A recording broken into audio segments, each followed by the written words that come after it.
Good evening, ladies and gentlemen. Welcome back to ESA Cup Season 7. We're back with Group B today. My name is Bozemax, and tonight I'm accompanied by the wonderful Nash. Good evening. Hello. Hello, welcome back. It's nice to have you back on board for the 7th season. Thank you. I exist. You exist. So there is a couple things that have happened with me since the last season. I was picked up as an analyst for Eagle Empire, and I've been helping them improve. So I'll be watching every Sunday as much as I won't be casting because I always work Sundays. But I'm also going to be here. Yes.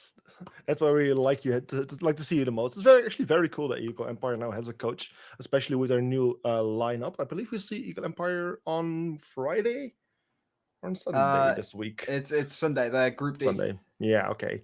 So that's actually nice. Very excited to see them. But of course, today we have some beautiful matches coming up right here, as you can actually right now see below on our desk. It's going to be E-Wave versus Flawless 7 as the first match for today, after which we'll go to Empire versus Aspire by EOS. And then we have Windows Key versus Evo 5. So 3 wonderful games that we're going to be doing today. And let's just take a little deeper dive on what we're actually going to do today. What do we have? Well, of course, we're back to OPL. We have a lot of new visuals here, a lot of things to talk about. We just already spoke about which teams are we going to see today. Let me just quickly see. I'm just quickly looking for something. Well, it's a bit. Yeah, we just need a bit of a moment to look for some of the new visuals. Here we go. Here we can actually show them to you. So the schedule should be showing right now. Yeah, OPL for some reason has been a bit slow. It has been a bit of slow today. Also, yesterday, Monday, when we were live, some visuals just literally took a bit of time to actually load in, and for that reason, they might not really show in time. But one of the things that we can quickly bring up, if it loads, OPL just taking its time today. That's fine. One of the things that we have that I wanted to show quickly was the community vote. We have like a little community vote going for this first match of today. Of course, we used to always run those on Twitter, but we can unfortunately not visualize those with OPL. So right now in OPL, we actually have an option. If you have an OPL account, you can actually go into the matches and you can actually cast your vote right there. I believe a total of maybe 6 or 8 people casted a vote for this match. And I hope it's actually really close, Nash. What do you think? Yeah, I was one of the people that casted a vote on this match, and specifically because after reviewing the 2 rosters, I mean, as you said, F7 is a newer roster that's coming to the table this time around, and it's one of those that is kind of formed from the roots of other teams. I think you said primarily, was it Entropy? Yes, primarily Entropy, with some coming from other places. Yeah, I think we can actually bring up the roster right there. We have actually visual for those as well. That's one of the new nice things here with OPL. Let me just quickly, let's just take a look at the rosters here. Again, we'll take a little bit of time here for them to load in, but here we can actually see. So here, F7, the one we were talking about, we can see, for example, EOS, the manager used to be from Entropy, also a few Entropy players as well. It's mostly it's quite a lot of old Entropy players. Especially since right after season 6, a lot of things happens. For example, like our champion minions have a huge roster changes. Like about 80% of the roster went to different teams. So minions is basically a completely different team now, with just their captain still being there. But Entropy, of course, was one of those teams that fell apart just after stage 1 of season 6, and is now finally making its comeback after under a new name, as Entropy Game has picked up a different roster. Yeah, fair enough. Just like to add to that, I can see a couple players that I recognize, and I think definitely there is a lot of potential within this roster. But to justify my call, as I did vote on this game, I think E-Wave are going to come out on top. I think they're a team that is a bit more structured, and I think the wild card sort of aspect behind F7 could definitely find them a win, but I think it will most likely be a detriment to their play style and the way they actually try and structure themselves in these strategies. So when it comes down to their actual team play as a whole, I think it's going to suffer or be a little lackluster and slowly escalate as they make their way through the league. And I think they could be a team to look out for as a dark horse. I think early on in the cup, they may suffer, but as they progress and progress and progress, they'll probably end up doing so much better. Yeah, indeed. So very interesting teams to look at. Like you said, we also did like the community prediction or the prediction within the production squad. So let's actually bring those visuals up as well. You can actually see for all 3 of the matches today, quite a lot of people of the production team already started voting. Those will likely become even more, but you can see like you're voting for E-Wave here for this first match, where I believe, it's just me, ONX, and actually voting for Flawless 7. So we do see a little bit of mixed results there, which should prove the match to be very interesting, especially in combination with that community vote, which was also fairly close. So this actually gives me plenty of reason to be very, very excited about this match. I think it's very funny that both are slightly leaning in favor of E-Wave, very slightly. Both the community vote and also the production prediction. I think it is. Sorry, carry on. Yeah, no, I'm just having some struggles here with OPL in the background, trying to figure out something here, but for some reason it's not doing what I was hoping it to do. Well, so please go on. Meanwhile, for those that are unaware, E-Wave are a tournament that are we've spoken a lot about F7, so I thought I'd bring a little more about E-Wave. E-Wave are a quotation marks up and coming roster that has kind of suffered a little bit in the past, but also gotten a couple wins.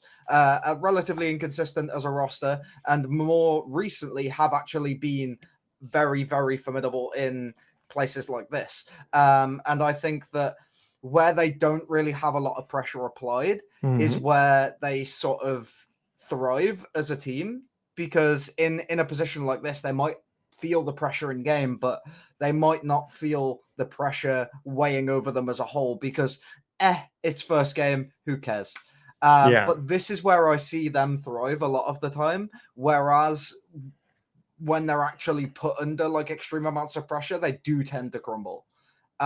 So I think depending on how F7 play this, if F7 are constantly applying consistent pressure, constantly edging themselves forward in order to be able to make these executes happen, maybe in the final 20 seconds, if they try and play around that utility meta that used to exist, I think definitely like F7 could come out on top.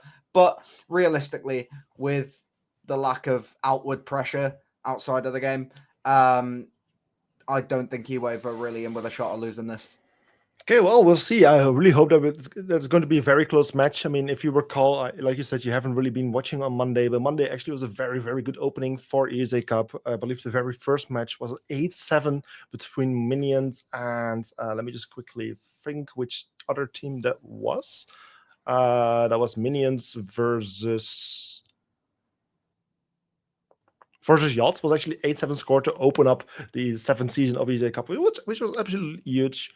And then the other matches were like 5-7s and 4-7. So it was actually very nice and very competitive evening to start out with some very close scores, really showing that these teams are like some of the best and really well matched together. And I'm just hoping to see that same thing here today and tonight.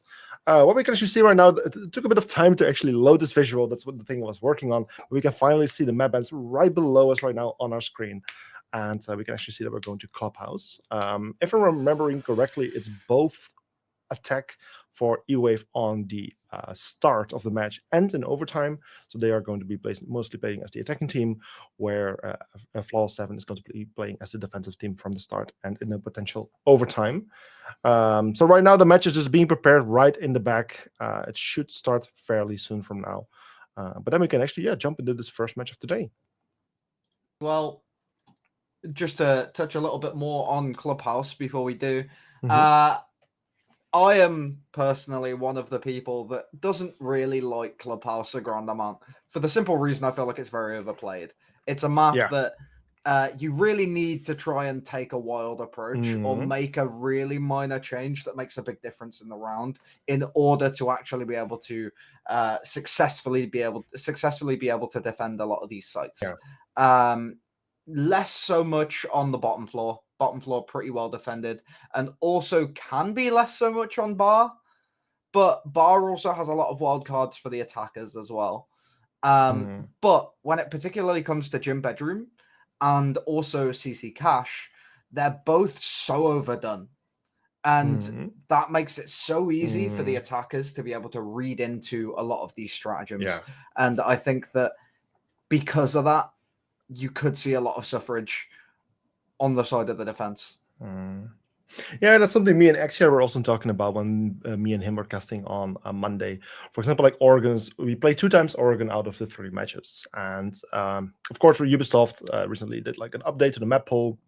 We saw, what was it again? We saw Villa and Team Park go, and those got replaced then by 19 from left and Consulate. And yeah, like Oregon would have been one of those maps which I really would not have missed if they actually decide to move that one out of the map pool. Unfortunately, yeah, the map pool changes. Not everyone is fully happy with it, but those are the ones that are going to be. Potentially, we will even see 19 from labs at 1 point for the first time tonight. We did see Consulate last Monday, so that was a good start. But yeah, sometimes some of those maps, we have just seen them for so long, and it would actually be nice to get a little bit more refreshments. So yeah, we're just now waiting for this lobby. It should be starting pretty soon from now. Should. Let me just quickly take a look here. Okay. Just taking a little bit longer than expected. For today, we're actually working with some new people on board as well. Right now, I'm doing the production and casting, as you might have noticed. Now, of course, casting. But we actually have a new member on board, which I actually want to welcome to the board. He has been here on ESA Cup, or actually what it was called Kamikaze League for a very long time ago. He was already there, and back then he used to be called ESA Cup still used to be called Kamikaze League, and the person I'm talking about is Eagle, which is going to be the producer of the observer for today. He will also start doing productions at one point, and we'll also see him as a caster in the near future. So yeah, that's those are the he's the one currently doing this the observing for this match. I have a nice. Just one quick a question from me as producer to you. You're not seeing the game being played right yet? I am in fact seeing a game. It's playing. Yes. That's very, very interesting. I can do a radio cast. Yeah. Yeah, I'm actually getting it right now as well. For a quick refresh, so I'm quickly going to jump into the game. I'm just going to skip the little map video and just going straight in, and you can start talking about those operator events. So, what you missed coming into this matchup, we got a Hibana ban. Hibana is one of those operators that's very good at getting those hatches open. Fenrir just got banned as well. And he's one of those operators that's very good for that CC cash hold because he's very good at holding the rafters alongside his counterpart Azami. Solace goes off the board because, well, she's busted. And then Monty goes off the board for that rafters hold as well. He is very much a combo ban alongside that Fenrir. And I think the Hibana and Solace also kind of go hand in hand with the impact tricks. And yeah, not really a lot else to say about those bans. Very sort of standard. Fenrir is the wildest of the lot, I think. But yeah, like Monty interchangeable for other operators that do a similar thing. Yeah, so it took a quick moment for me. My side, the issues seem to have resolved. There was like a weird thing where the delay was like, I was like way behind on you for some reason suddenly. It is now fixed. So yeah, we're going to start enjoying this match. It's the first match of today. E-Wave Esports versus Flawless 7. Like you said, we're going first to the base on one side, where it's E-Wave here on the defense and Betchy on the offense.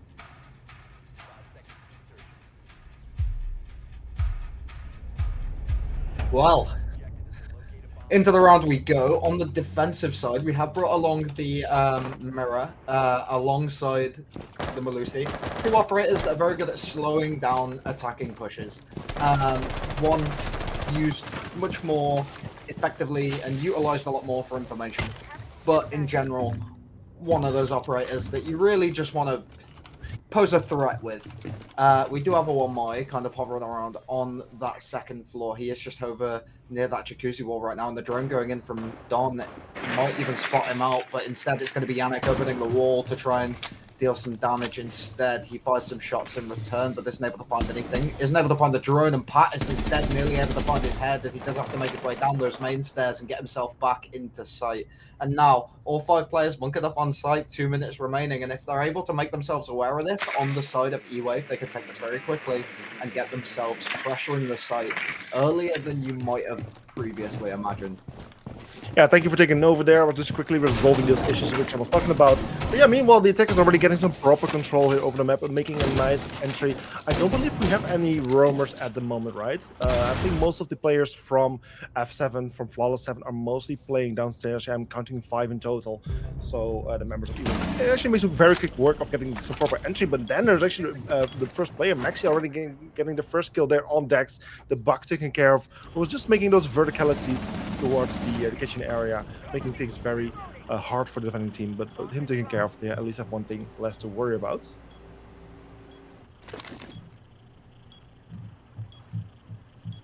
Okay, Nash, could you take over for one small moment? I actually have some issues apparently that I need to address. Yep, that's completely okay. We're going to be watching down onto those main stairs on the Mirror's POV, but it looks like Rizraz is going to be just making his way through bar, potentially going to be seeing if he can get himself over towards that kitchen hatch and give some assistance with opening it. But with Dex going down on the side of E-Wave, it's going to bring a big halt to their plans here, as they aren't able to really get themselves in where they want to be. So now they're just going to be checking for these players hovering around in little corners like this one Maya's right now. The Mirror going to be able to almost find one. She can see one. She doesn't quite find it. She gets a shot off, but now they're going to be lagging.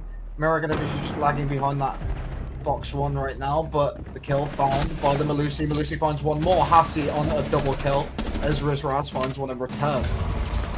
Maxi going to be going down, and this twitch inside of Moto could be a right demon if she does actually manage to get some more shots off, but Rupert finds one, Pat finds one in return, but now it's a 1v3, he's got it all to do, isn't able to find the final kill, and that's going to be the round over 1-0 for F7 in their first defensive round.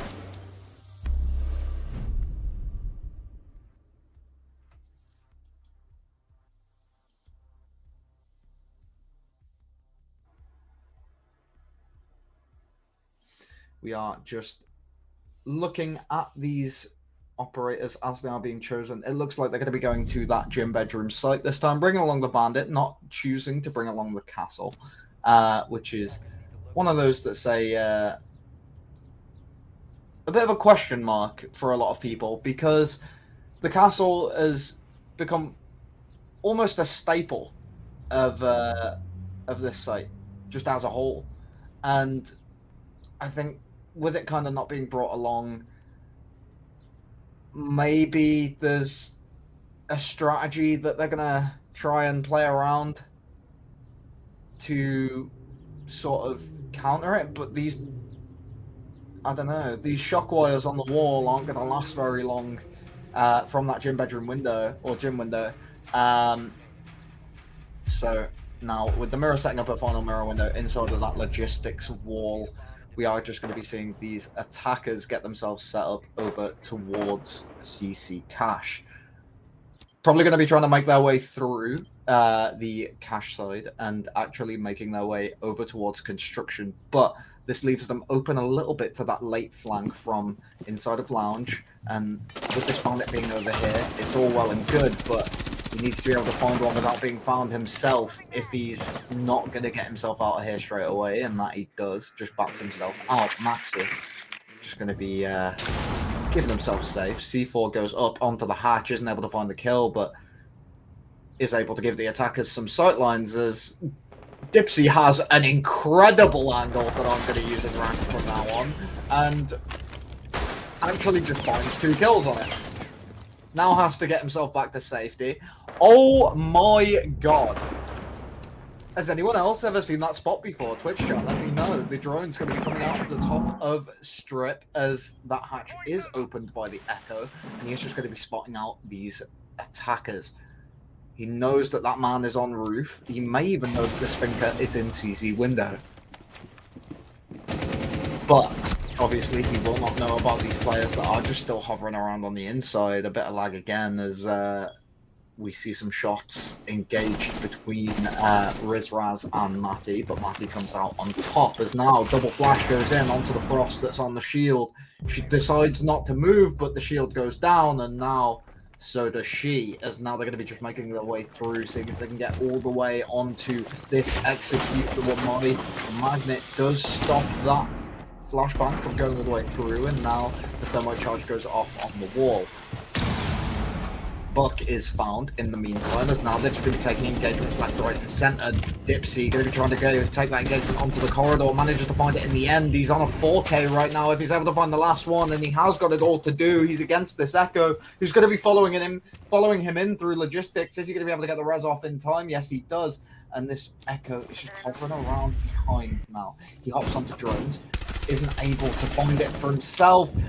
The Echo swinging around the corner, misses all of his shots, and now the Thermite going to be taking the engagement. The Echo actually finds him, and that's going to be his ace out the window in the bin as the nade flies through, doesn't sing true, and now this Echo is left in this 1v1 situation against the Thinker, ideal for his position as he makes his way in through the door, manages to find the frag. Rupert with a beautiful kill onto Pat as he swipes along onto the left side. 2-0 on the defensive side for F7 now. Okay, I believe the issues are getting better right now. The game is being paused for a brief moment for for a few minutes, but we're just quickly going back to the caster so we can actually just talk about these first 2 rounds of the game. I mean, Nash, I have not been paying too much attention as I was just resolving some of the issues on the backside of the stream. What do you think about these first 2 rounds? Well, for a start, Dipsy is on an absolute mad one right now. He's doing very well. He's finding himself a few kills and even got a 4K in that last round and still ended up losing. So he put the team on his back, and one guy was the complete disruption. Right. And that guy was Rupert on the Echo. So on the side of F7, they've managed to find 2 rounds on the defense coming into their debut game for ESA, and they're against a team that is relatively respectable in the scene. So it's like looking at this as a whole could reference an obvious threat coming from F7 towards everyone else, coming even towards playoffs from now, if they're able to come out of this game with a very concise victory. I'm sorry, I'm just a little bit distracted with the stuff that was going on. That's okay. It should be getting better now, but just working on these things right now here in the background. Apparently, like one of the things that was happening was that the stream visuals was like really poorly. But right now, we also have to pause the game, and I believe there's something going on with players rejoining at the moment. So we're just waiting for those players to get ready back in the game, and then we can start the game hopefully pretty soon from now on. So that's completely fine. Looking at how this game has gone so far, they've managed to win out that basement, and they've also managed to win out gym bedroom. So with how close gym bedroom was, obviously Dipsy won on a 4K with a beautiful spot outside of that logistics hatch, standing on top of the ventilation and being able to see through onto the mirror window that's further back there is absolutely phenomenal. But as we move forward into the rest of the game, what's left on the cards before they can go back to basement is either a bar hold or a CC hold. And just based on the way the sites work and how overplayed they are, the only feasible site to go, unless you have like a big funny strategy that you're just going to pull out the bag, is bar. Bar is the only way you're going to be able to come out of this with a more consistent win. And I just don't see it happening. I don't see them going bar. I don't see them winning on CC because of how that last round went. And overall, I think they're going to be going to at best a 4-2 half. Yeah, indeed. Even with their first 2-round victory, sorry. Yeah, indeed.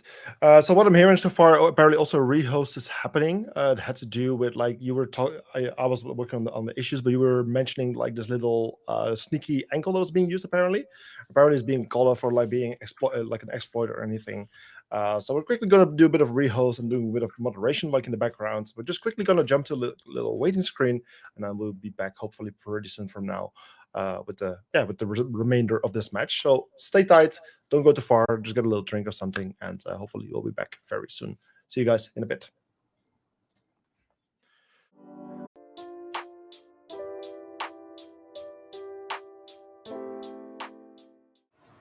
And we're back after a little bit of a longer rehost than it actually should have been.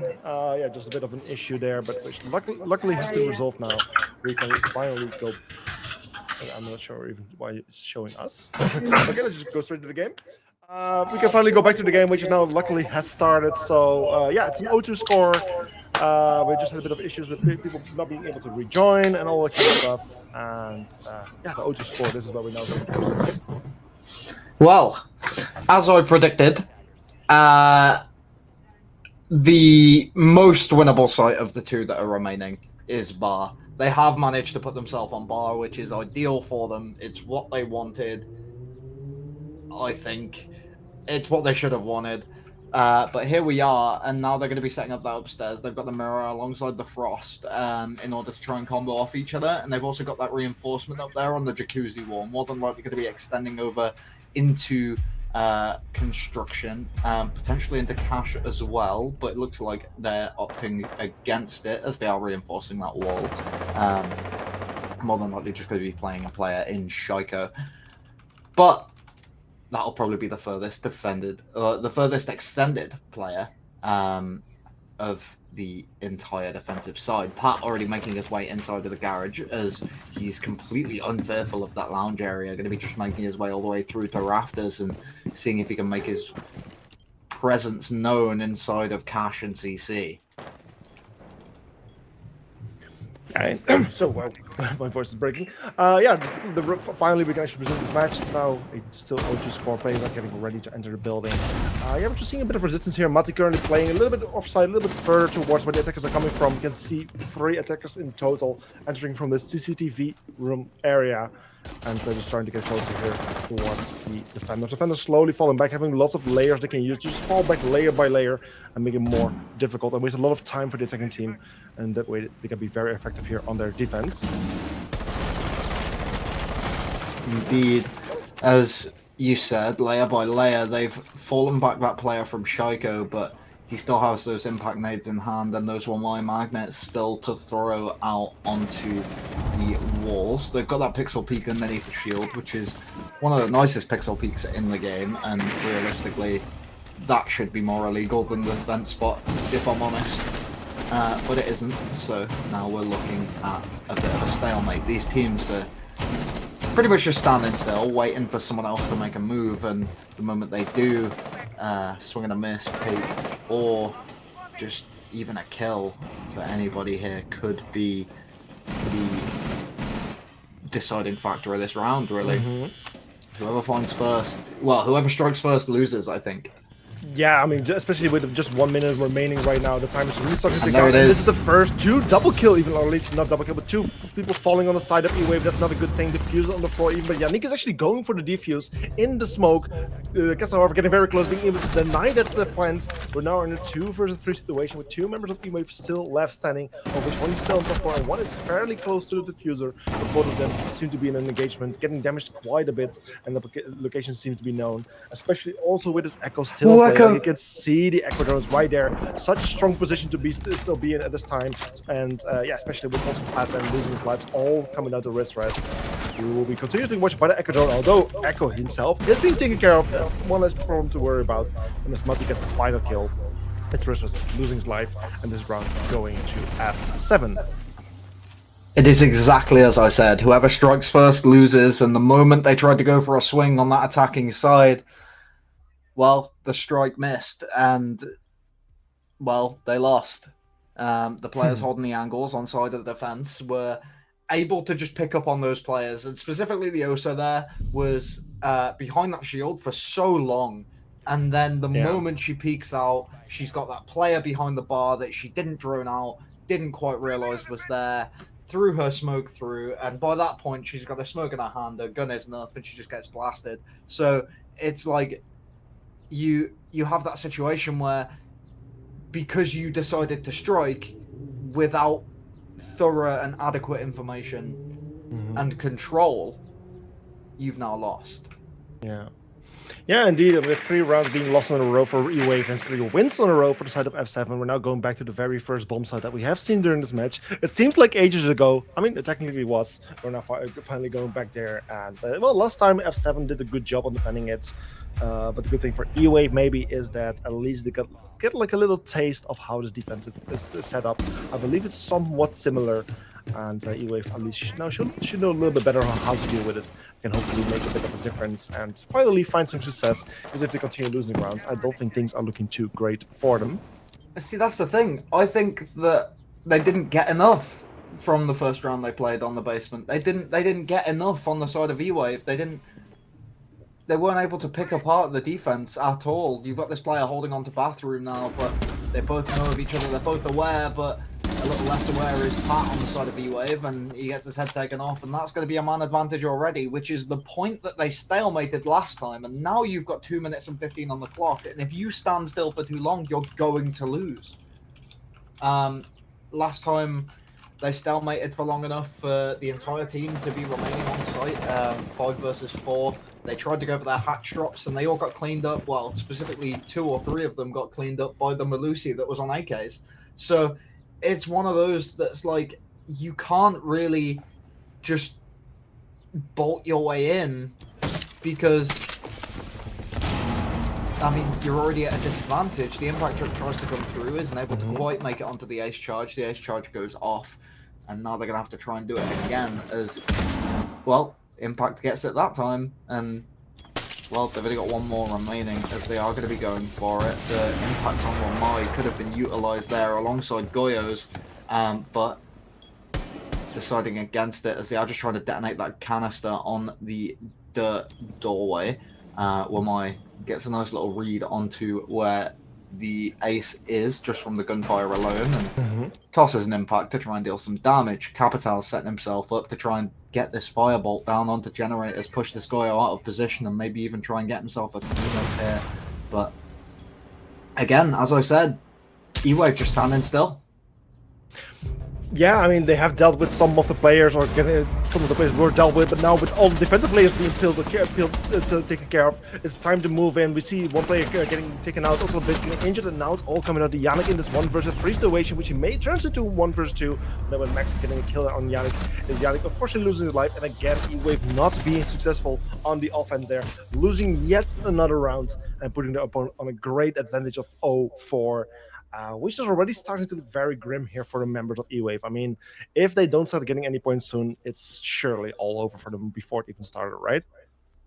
Well, yeah, this time around they did manage to get themselves enough. They were able to utilize their gadgetry without actually dropping too many bodies, but they still lost that pick. They still lost the opening frag, and it's just getting run away with now by the side of F7. F7 already up 4-0 in their half, and I mean, if Dex and the rest of his team really want a good half, they need to get these 2 rounds.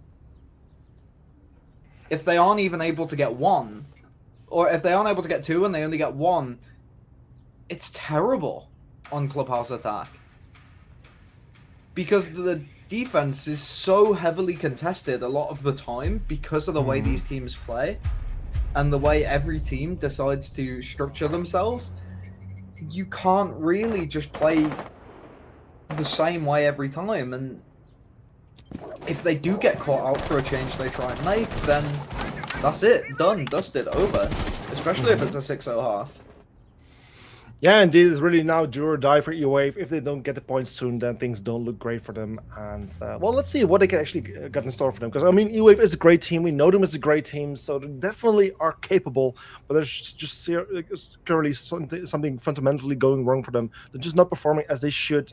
And yeah, they really need a moment here to just get things back together and find a way. But here, with things starting, almost a member of E-Wave losing his life, but then when Maxi have a very nice response, still managing to stay alive, getting damaged quite a bit, he still stays alive, and E-Wave unfortunately not getting the opening kill they were looking for. But with the player so low, a future gunfight might get quite easy for them. Indeed it does, as they manage to get the jacuzzi wall open on the side of E-Wave. They're just pushing these players slowly but surely out of position, as now it looks like the Thatcher maybe wants to try and get a breach charge onto the outside construction wall, as that has been left soft, but hasn't quite gone for it yet. Drone gets shot out of the air by the Nomad as it does pop out of that strip hatch, and it's kind of readable, especially when you know that hatch is open. But it looks like Thermite is just going to be throwing some flashbangs in, seeing if he can Thermite charge the CC wall or the construction wall open himself. Yeah, with construction wall now being opened up, the attackers have one more new way to approach the building, as they still have 1 minute and 10 seconds left. There is still a little work to do. I mean, they don't have proper control yet. I mean, they're still trying to get control over construction, which I believe they now starting to get the first bits. But then there's still this Mira here in the office. There's still a lot of players on the side itself. But Mira getting a double kill. That's huge for the members of F7, getting a triple kill with the shotgun and almost getting the fourth, who's getting very close. No, getting stopped herself right now. It's a 2 versus 4 with Mira being injured, but also Don being extremely low on HP, even getting finished now himself. It's all coming to the decks in this 1 versus 4 situation. The Nomad, who's currently outside of the windows, does find Matty, but it also gives a nice kill count hit on the Bandit to the position of this Nomad, but gets killed. A technical 1v1. It's a 1v1 with Hashi now being revived. He's in a frostmat. But he can revive himself. He went the first round through the frost step. Oh my. Oh no, I just loses the round through the frost step. Oh my. Oh dear. As we move forward, that's such a shame. F7 have managed to get 5 rounds in a row, and this could be scary for every team in their group now. This isn't just a game anymore. This is a statement, and F7. I mean, it's in the name, Flawless 7, bro. Like, I didn't even make that connection yet. like, it's in the name. Yeah, I didn't even make that connection yet. I'm so amazed by the performance they're putting on right now with this like ragtag group of players that have just been pulled around from different rosters. I know it's the Entropy core, but it's not something you expect from a team that's recently formed. They're coming into their debut in ESA. Yes, they've got a core from a previous roster, but they've picked up a couple others along the way. Yes, these players aren't slouches either, but you just don't expect this level of team play in comparison, especially when put against a team like E-Wave. E-Wave is a team that is they've been around as a core for so long. Yeah, it's a big organization. They're a team that like has a lot of time together, and they're just getting floored. Yeah, so far it's not looking good for E-Wave. Yes, they can technically still get points. Yes, there's still opportunities, especially with us not going for a little bit of a different approach, potentially looking for some very early opening kills with that Echo currently on the main stairs. That might be a very nice opening for E-Wave that they have been looking for, but even then things might already be too late for them. And yeah, I'm just very worried about how this match will go for them. But for now, he knows about the position. He's going for it. He's going to throw the nades to try and open the door as quickly as he can. Echo, however, now just goes off his door. He's moving. He might know about his nades, but still gets taken out. Finally, an open kill for E-Wave. Let's just hope it's enough for them to actually win a round this time. Maybe. They're definitely going to be looking for it, especially considering the person that saved the top floor round was Rupert himself. And if you're able to maintain an advantage and find a pick like that very early, then, well, you're going to be doing very well into the late round. But the key word there in that sentence I just made was maintain. And at the moment, they've managed to lose 2 in the midst of me talking, but there's going to be a little bit of a crossfire going on from those main stairs as this player's going to be hanging around. Potentially could get an angle onto this ace here as he is just crouching around beside that door, and Rizraz does manage to find one from above. Yeah, indeed. With this 3 vs 3, we're now continuing and going into this last minute of this round. I mean, it could still technically go either way, even though E-Wave hasn't really shown that much of a performance so far.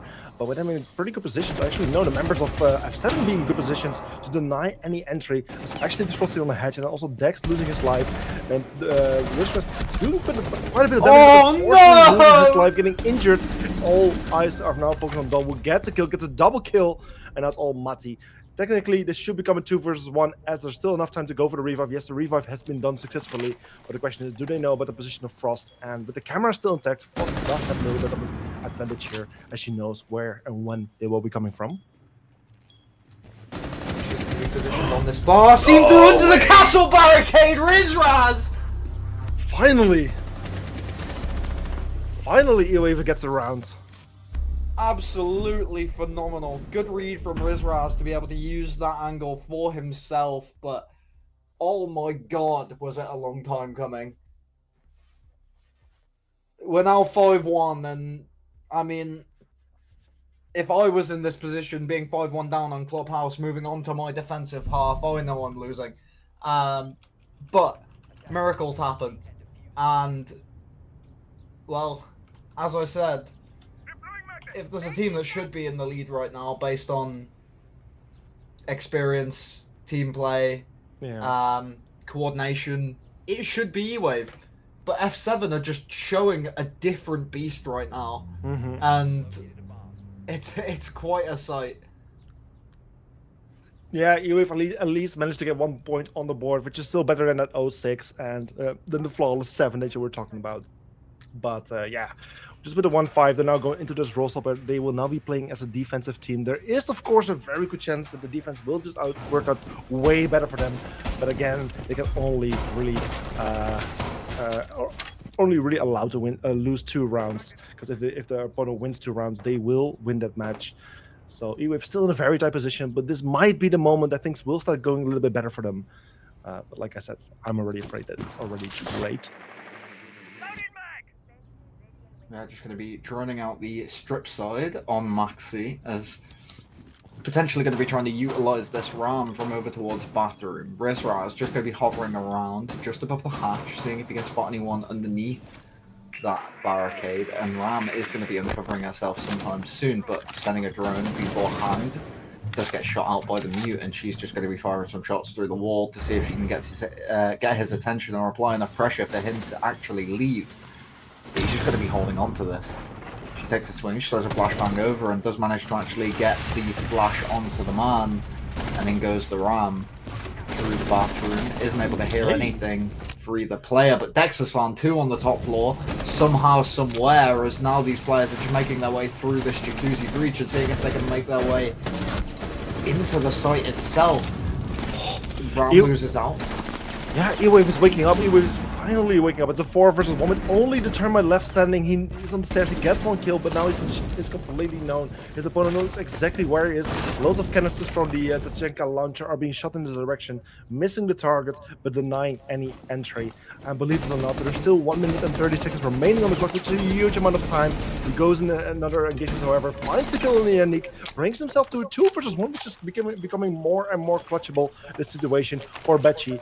Even has still 1 thermal charge, which he can use to open up the wall of the bathroom, but with an Echo, with a Maestro turret right in his flank, he will no longer be able to properly open the wall, as the turret will deny it. And therefore he needs to go for the gunfight, which he unfortunately loses. Pat getting the kill here for E-Wave and securing yet another round for them. The 2nd round in a row for E-Wave, putting the score on 2-5. Phenomenal gameplay from them, to be fair. Like, coming into their first round on defense, taking them to gym bedroom, a bit of an unorthodox one, especially when you normally see this basement first, and just managing to pull it out the bag for themselves. Very, very commendable. But now they're going to be going down to that basement. Bringing along the Tachanka with his Shumika launcher once again, I think is a bit of a question mark because he's not an operator that is massively utilized on this site in particular. He is very good for making those rotates. So if you play a very flexible hold, then potentially he could be extremely useful. But you don't really see a lot of that from a lot of these teams. They have got the footholes instead of the wide open wall in the middle on the side of Church. And they're just going to be setting up a shield inside of Blue towards the Moto. Oh no, inside of Church actually, behind the rotate. This is like an old shield spot that was commandeered by BDS in like 2017, maybe 2018. Whenever BDS was like coming out of Challenger League because Shaiko got unbanned, whatever it was. But yeah, this was like their clubhouse generator strat. They'd have Shaiko hold on to that moto slash generator, and he would just constantly be swinging that shield and also back onto the generator side. So we'll be seeing how they do decide to play it for themselves, but Hassi's going to be going all the way up to the top floor alongside a little friend that seems to be going towards that jacuzzi wall. Yeah, with E-Wave now on this 2-round win streak, we're just very curious on how things will go for E-Wave. I mean, the role swap seems to be kind of working out. At least 1 round secured during the defense here for E-Wave. And with this 2-round win streak, the question is, will they add more to that streak? And will they continue to close the gap between them? This could be turned into 3-5, and if this becomes a 3-5, I think this match could become a lot more interesting all of a sudden. And it will be the comeback of the ages after the very poor performance in the first half of the match. But for now, we're just looking on how E-Wave will really do. Members of F7 getting inside of the building, and yet again, E-Wave with the opening kill, shutting down Messi, the Buck already taken care of. And again, things start in the proper way for E-Wave. That can't happen, man. F7, you play that spot. You play those stairs. You did it on defense. Both times you played basement. And you got caught by it. That's crazy. Yeah, so far, E-Wave really making it work, really doing their absolute best to make the comeback happen. Yes, it's a 5 versus 4, and there's only 1 minute and 15 seconds remaining. Hatches are still being opened up, but it will get harder and harder here for the members of E-Wave to actually still defend the bomb sites as the attacks are getting closer and closer. They need to mind their time, however, because the time will not work in their favor. They need to finish the goal within the time limits, otherwise the defensive team, of course, wins. With Hachi already downstairs at the central stairs, there's a very good position to look into, get some really nice sidelines, and also the opportunity to activate his charges to try to reach the ball, but with a Mitre in Armory, in Arsenal, he has a perfect chance to actually deny those breaches. Oh, am I almost getting shot in the legs there as he does take his peek, but it is going to be the Warden by the looks of things sitting in behind that shield, but Cade going to be very, very aggressive. Dex managing to find one for himself as Yannick also does the same, and now Matty inside of Blue is going to be trying to do it all as he manages to find one ring around the rosy with the player on the generator and ends up getting cleaned up by Tachanka anyway. E-Wave just making it happen, like a sudden wave coming in of positivity and success from that team. And well, just think back, only 3 rounds in a row it was an 0-5 score, and now suddenly it's a 3-5 score, which only has a 2-point difference between these two teams. If E-Wave continues like this could be like a 5-5 in just 2 rounds from now. E-Wave doing such a good job of actually making this comeback happen, and suddenly, like they clearly have woken up. I'm not sure what happened, what they did. They got the 5-0, and IGL did the Fabian speech from SI. Yes, something That's like that. Happened. Definitely. Yeah, something like that must the have IGL happened. Just started screaming. Either way, whatever they're doing, I like it. I'm happy that this match is suddenly getting so much more interesting, because like a 7-0 is just not that fun. It's spectacular. It would have been great for F7. It would have been a nice story, but the matches are getting so much closer. It just makes things so much more enjoyable for hopefully either teams as well. But yeah, with E-Wave just now on the 3-win streak, can they make it a 4, Nash? Well, I mean, it's genuinely possible coming to this point, but they've decided to go to CC instead of BAR. And this is where I think they've made a mistake, because they've got head holes on the construction wall, which means they're going to be watching over there, but it also means they can't play behind green box. And if they try and play on top of green box, then they could get caught from bedroom. And also the CC wall is guaranteed going to be open anyway, so they haven't brought any denial. It's one of those holds where you're just kind of bone. Like, they need to be able to defend Raptors. If either of these Raptors players dies, they lose the round. That's what I think happens here. Like, I think if we end up even in a 5v4 with one of these Raptors players dying, game's over. Or at least, not game's over, but it's 6-0. Oh, 6-3, sorry. Stupid. But it's like, it's one of those where, like, because you haven't got the denial, because you're not defending over bedroom side, because, I mean, you're committing 2 players to Raptors, and both of them, well, neither of them being in his army, you're just kind of screwed if you don't keep yourself alive on Raptors. And there goes the Wamai. Jaeger's left alone, meaning there's going to be no more magnets to go down, meaning they just have to burn ADSs. Jaeger finds one for himself. Yes, sure, very good, but this player below him is going to be a bit of a nuisance as he is trying to find the angle. Isn't quite able to as of this very moment, but with Jaeger shuffling so much, it is going to be very easy for him to find it eventually. Yeah, indeed, in this way we continue as a 4 versus 4 situation, but still just under half of the round remaining. Nate soon will come out, the flashbangs will come out to try and just disturb this Jaeger as much as they can. However, need to position someone towards the top area, the catwalk area, actually find him, take care of him. The feats are being shown, some parts are being shown, but in the end they're not getting kills. But it's Hachi getting a kill, and the Riskers are getting a kill, 1 each, bringing us to 3 versus 3, with the Jaeger finally exposing himself, finally from F7 to try and get rid of that person who was such an annoying area. And with him taken care of, they now can actually start focusing on the bomb site, where 2 of the defenders are still being located with the Tachenka here, with the flames, makes it so much more difficult for them to actually enter. And as Riskers equalizes the man count again, back to 2-2. They got 2-1. Well, now it's a clutch situation for this remaining player, as they're just going to be hiding behind the server rack on that dock. They do have a little bit of information in sound calls from that bulletproof camera that was left on the wall, and Thermite almost getting spotted out by the dock. Dex manages to find it on the repeak, and that's going to be another round for the side of E-Wave in a round that they shouldn't have won, in my opinion. No, indeed, and this way the gap just continues to get closer and closer. And yeah, understandably, timeout is not coming out from Team F7 after they have lost 4 rounds in a row, where before they were on that 5-0 streak. They just needed 2 rounds to close down this match with a 7-0 score, but instead they have yet failed for 4 rounds in a row, and things are just not looking great for F7 right now. Hopefully this tactical timeout gives them the chance to actually do what it's supposed to do. 1 minute of time to talk to the captain, to talk through strategies, and find a way to be a bit better and do better and find a way to beat E-Wave. But for now, yeah, what do you think, Nash? Well, at the moment, I don't think it's F7 really suffering. I think it's E-Wave definitely stepping up to the plate, at least a little bit.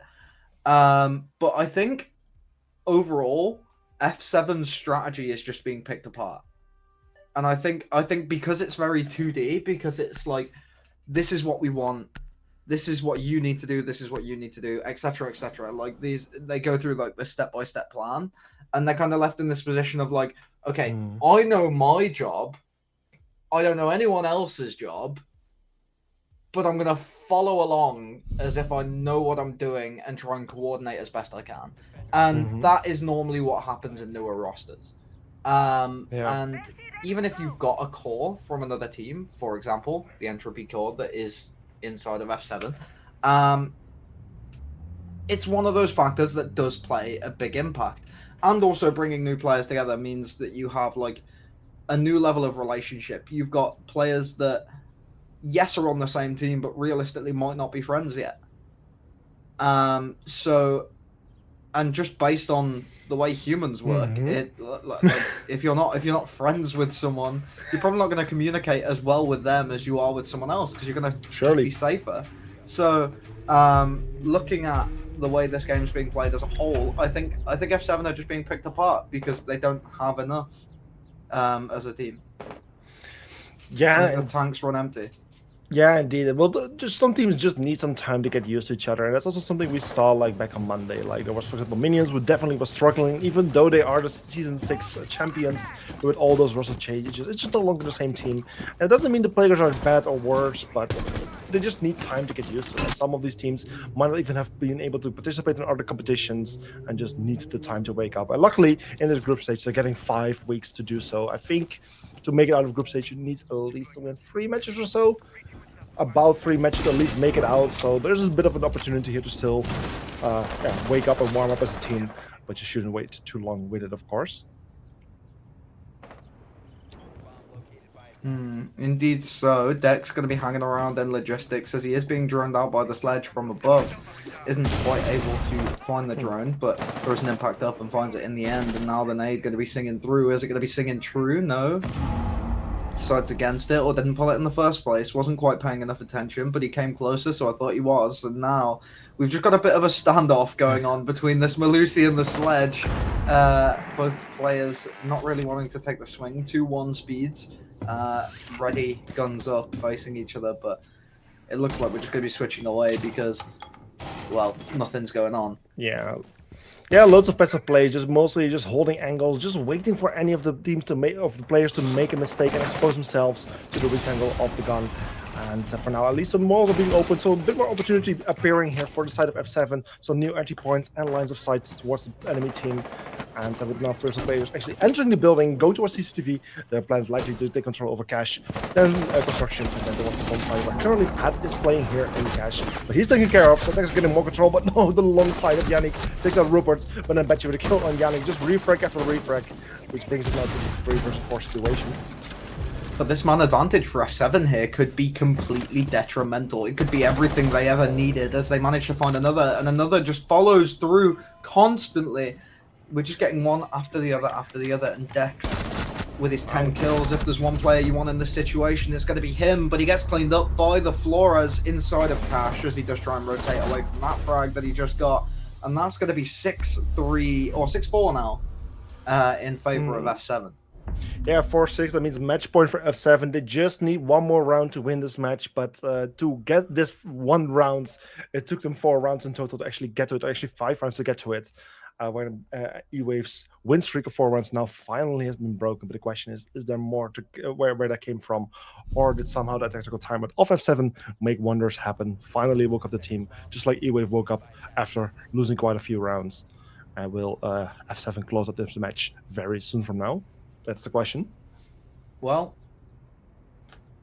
we'll have to wait and see, but I mean, realistically, a net positive coming out of that tack pause that the side of F7 did have, and it's kind of concerning to me that E-Wave aren't utilizing their own, as they are just coming into, well, match point here. They need 2 rounds in order to be able to equalize and take us to overtime, but at the moment, it looks like the side of F7 are really looking for the kill here.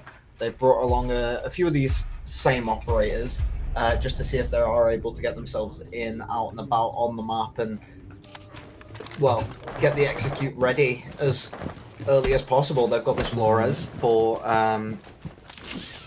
gadgetry denial.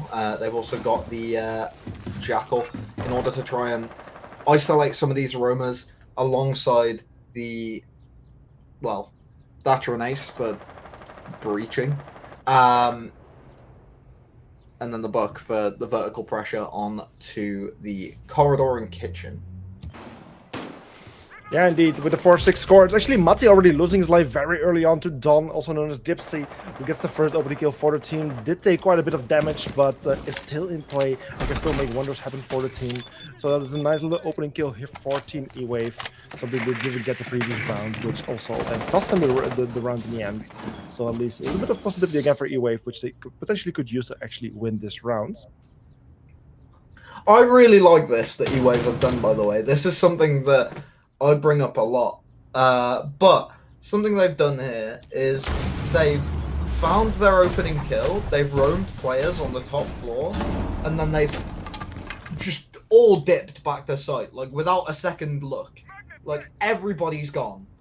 So that Jackal now walking around on the top floor that just wasted one of his scans has just scanned a guy on top floor just to find out he's now on site. Like, that is unbelievable, and that is a beautiful angle from the Tachanka onto that red stairs window. very well played by him to be able to get that injure. And now, well, the advantage is kind of equalized, but health advantage still in their favor. Yeah, attackers getting closer and closer. Bombs up by Ristress, just waiting for them in the tunnel, the deadly tunnel from where he got the kill earlier as well. Double kill for Ristress here, which brings it to the 4 versus 3. Ace charges coming out to open up the hatches, not being denied by any impact nades or whatsoever. So that's at least a bit of positivity for F7 as they now get those new entry points and line of sight toward the bomb side. But on the bomb side, there's 4 players still waiting for them, so they still have a lot of work to do. Buck will certainly help with all the verticality that is being created, but with 40 seconds remaining, they don't have much time. Indeed they don't. Oh, triple. Swings coming out either way. Rizraz with another beautiful kill, man. Ends up getting himself shut down, but now it's a 1v3 situation on the side of F7 as Buck is just going to be dropping down on this hatch. Manages to find one onto the shelf, almost finds a second through onto that church, but it's just going to be swinging around onto blue to see if he can find that instead. Crossfires on these 2 players as he's going to have to rotate through both in order to get to the other one. Takes a little bit of damage from his toesies on the generator side. Now going to be trying to take a swing again. Swings out onto this Azami, but isn't able to find it, and the defenders, well, went on time. A great play from E-Wave there, especially towards the end. They knew there was a risk of him being going for the plant, and they managed to get him off. And then they were just hiding, just playing it safe. Yes, it was a 2 versus 1. It would have been very unlikely for the Buck to actually get both of the kills, but just still not taking any risk whatsoever, and just playing it safe by wasting the time. And this way, just another round going to E-Wave, a 5-6 score, just 1 point away from denying the match point of their opponent and bringing this match to overtime. So we'll see how things go. It would be beautiful for E-Wave to do it and see the first overtime of today. But again, still, F7, just 1 round is needed. I don't want to be that guy, but no matter what happens in this game, I think every single team in this group now needs to reconsider how they play attack against F7. Yeah. Because a staple of this game, and a very big factor as to how this game has gone so far, is that 5-1 half. And I think if teams are looking at F7 as a formidable defensive team, especially on a map like Clubhouse, then potentially they may be able to do a bit better than E-Wave have. But yeah, that half was absolutely detrimental to E-Wave right now. They're still on the back foot, even though they've found a few rounds, and they're still desperately trying to get this overtime. If they aren't able to find this overtime, then, well, it's over time. Yes, that's a nice little wordplay there. Yeah, indeed, it's really, yeah, it can really go either way from this round. Either we have a winner or we're going to overtime, and it really depends on which team wins this round, of course, and how they do. For now, the first minute or the first 40 seconds have expired. Betchy getting ready to open some kind of wall somewhere. I believe it's Jacuzzi with the termite charge. Yes, that's Jacuzzi opened. So one of those first defensive layers being peeled off, and Attack is getting ready to make the first entry. A little C4 waiting for that hatch to be like for any attacker to get near it, and nothing happening yet.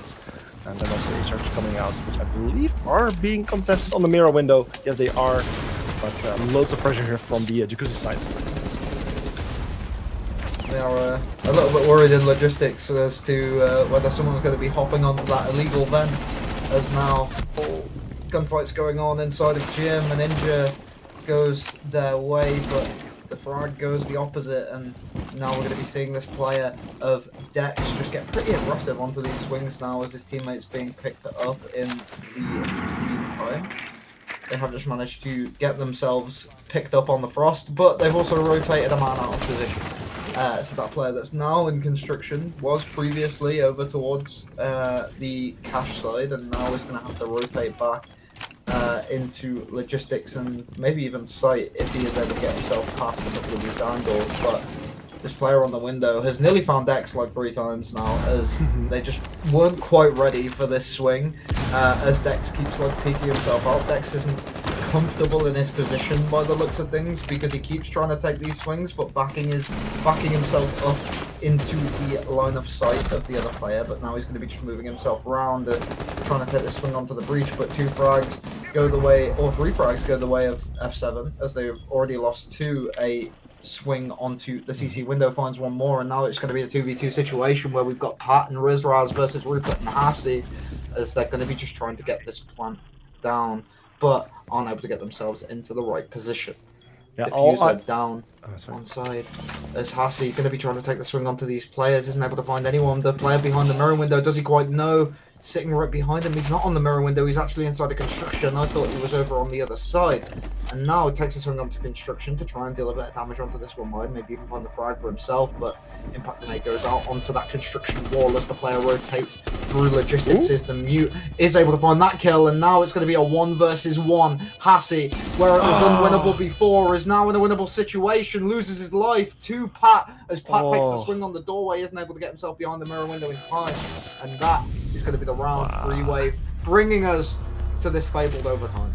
Yes, overtime it is. If the member of F7, I believe it was Hachi, right, only knew the position of the Wamai, that would have been beautiful. He would have been able to position himself behind that mirror window, which would have been so incredibly strong. But unfortunately, he didn't know and decided to just hide in the corner, and unfortunately lost his life there. So yeah, round going to E-Wave there, a 6-6 score, which of which after round 5 we were only at a 5-0 score. So much has happened since then. Teams really woken up, and now we're just going to the final 3 rounds of this match, where it's E-Wave on the offense, which didn't really go too well for them. So that's a bit of an that might be a bit of a problem from them, where F7 is going to play on the defense first, which went so well for them. Oh, very true. They have got themselves on this defense first, which means they are going to get 2 defensive rounds if it goes to all 3 on the side of F7.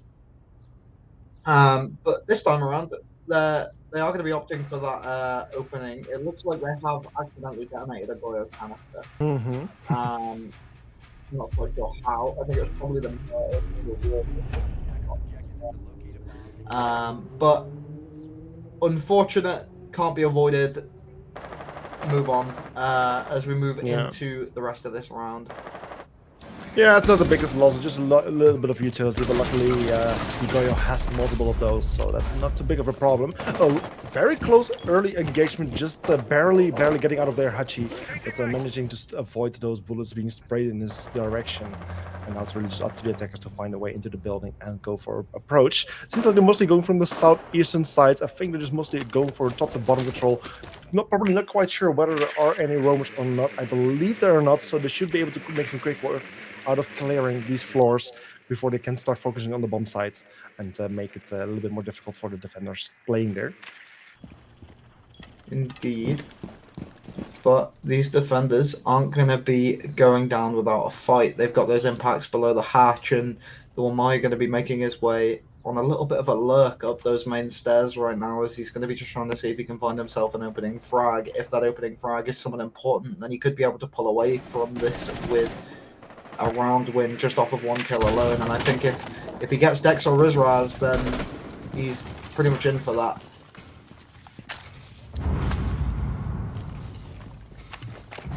Now though, they are just opening up these hatches, putting down some can openers inside of the bar, and also the kitchen hatch is being worked on but unable to be opened as of this moment.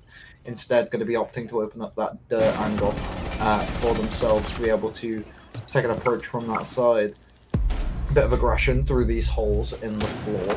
Isn't able to find anything as of yet, as now Buck going to be trying to open up this verticality, which realistically should have come sooner. Buck should have had this verticality open in order to deny the impact trick before they even went for the hatch. But now they're in this position where Buck's just now about getting the verticality, and well, you've got bugger all left to get the hatch open. You've got 2 can openers, but realistically they're not worth a toss in a lot of situations. They managed to get it open anyway, as these players have just fallen off, and yeah, it's just going to be a bit of an all-out scrap coming into the final 30 seconds here, as we do have 5 versus 5. I'd like you to take it away, Buzz. Max, show us what you're made of. Yeah, the end is going to be absolutely one big bluff bet. And the question is, when will it start? Because there's just 25 seconds remaining, which is very little time to make it work. You can see Nick is just getting ready to shoot his arrows out. The call's coming out. The Goyo, for the Goyo, the line scan comes out. Kills from each side. It's a 4 versus 4, which can really go either way. With 10 seconds, it's Mati getting a kill. It's Betchy getting killed. So 2 versus 4 really seems to be going the way of the defensive team. As there's only 2 offensive members left living, with Dex can take care of its risk. It's playing on hedge, playing it safe. Not going for the bomb site itself, getting taken out by Betchy, and it's a round going to the side of F7, who really had a favor on their defensive rounds before, and they now secure the first point during this overtime, put themselves on the 6-7 match point for this match. That wasn't even close. Yeah, it was a bit of a, I don't know, a bit of a, how do you call it? They had anticlimax. No pressure from mainstairs. They had one person pressuring dirt. Because that player was pressuring dirt, the player in blue was just able to be free because no one was pressuring blue. And then they dropped 3 people down a hatch, died, the guy in dirt died, and then we're left with this one guy in kitchen still. Yeah, questionable decision-making from the side of E-Wave as a whole. Like, why are you pushing 3 people down a hatch for a start? Second of all, why are you trying to take Armory as 2 of your points of attack? And third, why is there still a man upstairs after everyone's dropped? Like, sure, that man can be upstairs, but why is it the ace and not the Ying that could be, like, you know, using her candelas to be able to deny the post plant? Yeah, loads of questionable things happening, especially for you as a coach, coach and analyst. You can easily point out these things, but the question is, what was going on in the minds there of E-Wave? Certainly things not going their way, and I hope they can review the vods to actually analyze these kind of mistakes being made. But right now, it's a bit of a critical situation for them, of course, because their opponent is on match point. They are playing on the offensive, however, which was their lesser side during this match. I believe they only won 1 offensive round on the side of X7. So there's quite a bit of work to be done for them. E-Wave here has a proper chance to actually turn this into a 7-7 score. So all eyes focus on this match. Very curious how this round will go. Wow. With the way the rest of these rounds are going to go, I really like the strategy from Don here. He's got the shotgun sitting inside of blue, and the recent shotgun buff makes this position so scary for attackers. They need a nade to sing in true, as all my discs are in there. They're not able to get anything through straight away, and he is able to take the swings upstairs if need be because of that Kiba barricade. And I mean, it's just not a fun position to try and push. So I think realistically, the side of F7 should just fall off this. Maybe leave this Yana here to just hold it for as long as possible. See if this player gets a bit over aggro and gets himself caught. Indeed, it does look like he keeps getting closer to this door, and I think that potentially we could see a bit of over-aggression here as they are opening up the blue hatch, but yeah, we're just really 1 minute going on. Yeah, especially just with 1 minute and 20 seconds. It's getting closer to like what we saw the previous round, such a bloodbath towards the end.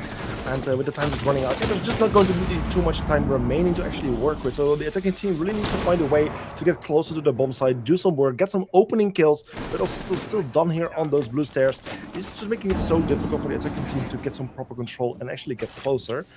We can see one player, I believe they are already near Moto, near Memorial, getting ready to go for an engagement with the ability of Azami there being placed. It just makes it so difficult to actually enter and get a line of sight. And also with Hachi being injured on the floor, it's just not looking great here for the side of F7.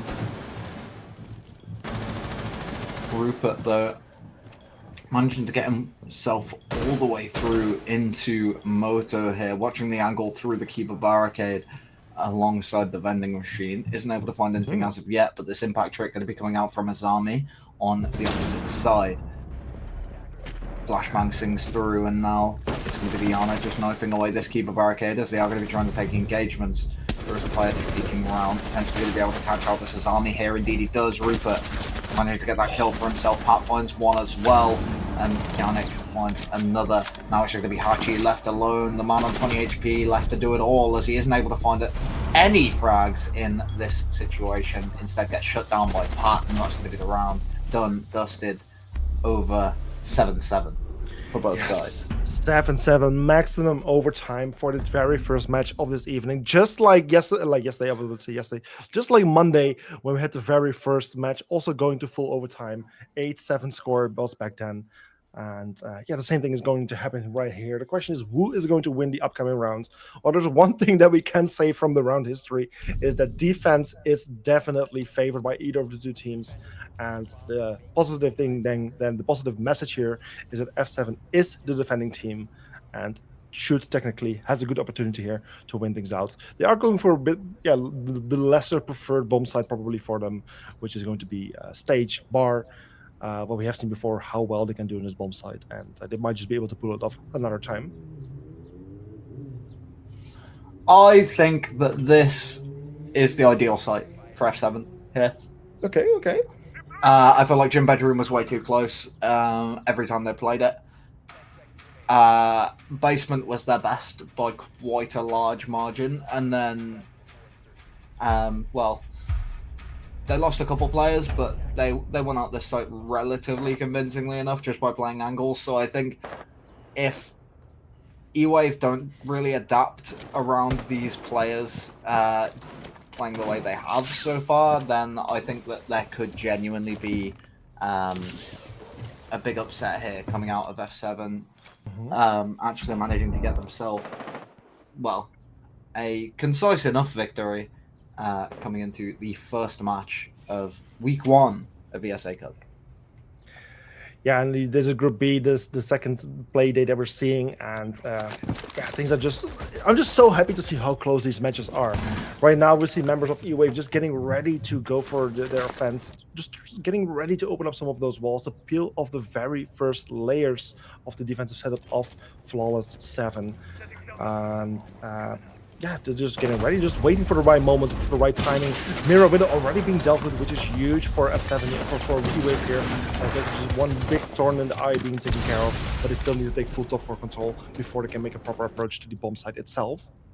Something I'd like to quickly discuss before we get too deep into this final round. Look at the side of E-Wave. You only really have 2 of these players really stepping up to the plate, considering you've had 14 rounds, right? And even then, you got like 1 kill per round, that sort of thing. It's like you look at the side of Flawless 7, they've got 3 players in double digits right now.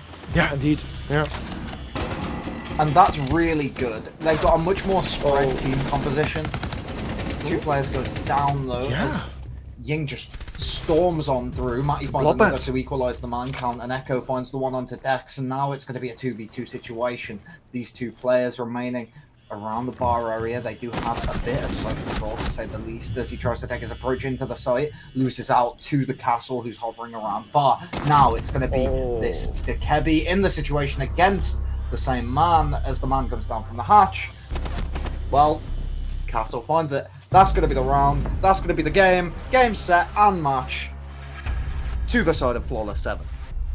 Fall 7, what a first match for the evening. What a way. It was a bummer that we had such a long rehost, but this match either way was still beautiful nonetheless. 7-8 score. At least both teams are still getting points here. I mean, you know like how it works. If you go to overtime, the winning team gets 2 points. The losing team only gets 1. So at least there's still points for either team, but not the three full points that, of course, both of these teams were hoping for. Well, Nash, we just should keep it a little bit short because we are basically already 30 minutes behind on schedule. So if you have something to say it now before we go to do a quick break here. See you in the next match. Okay, see you in the next match. Bye-bye.